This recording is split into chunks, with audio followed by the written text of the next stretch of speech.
big upset there. But let's get right into this next match.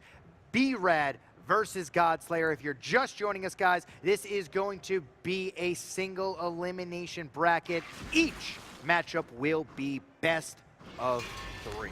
Godslayer with a P.E.K.K.A out back means that B-rad's got a lot to worry about on that left lane. The Ice Golem, no match at all for the big heavy mama P.E.K.K.A.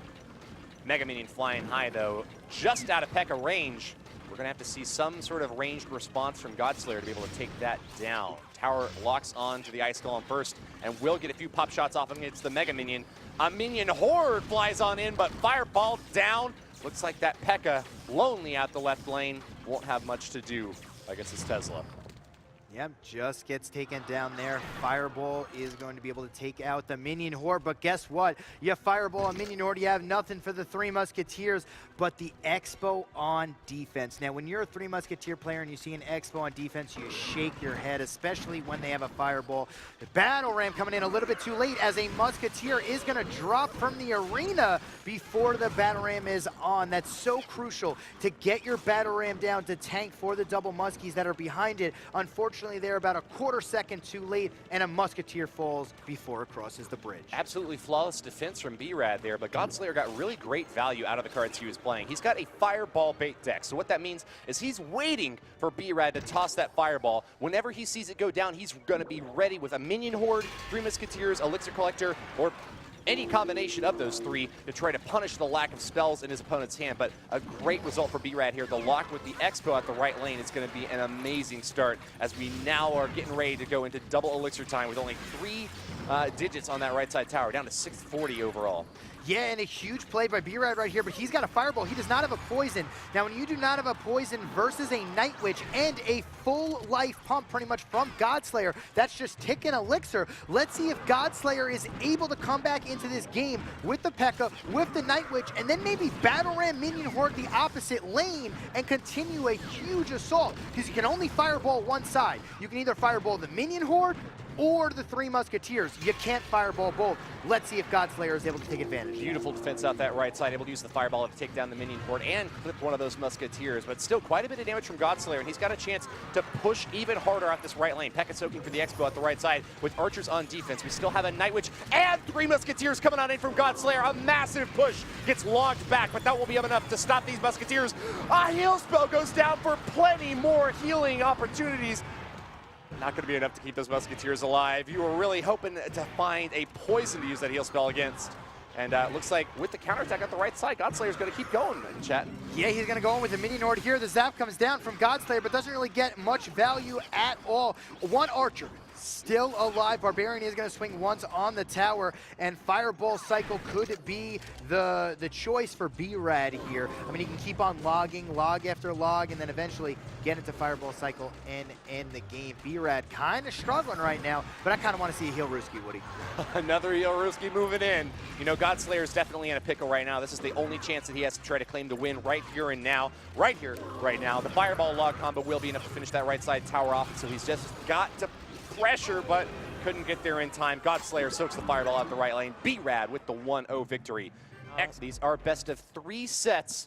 So Godslayer, if he was watching the Ace Royale earlier, might be able to pull off the reverse sweep. He'll have to get a good read on what B-rad is bringing this time, though. I think that Godslayer brought the heal spell last time, hoping that he was going up against a poison deck. Fireball gets damage in really quickly, though, and isn't much of a match for that heal spell. Yeah, there's going to be archers on the same side here trying to just take out the Mega Minion, and I think there will be maybe another Expo deck coming out from B-rad here. Could it be? Looks very likely, but no, in fact, a Goblin Hut instead out back, and a very big commitment from Godslayer out the left side. We have got a Miter coming on in from B-rad, though, to chip the tower, not even going for the Expo. Good opportunity for Godslayer to defend here and maybe even possibly get a lock with that Expo. A little bit of chip damage out the left side is good.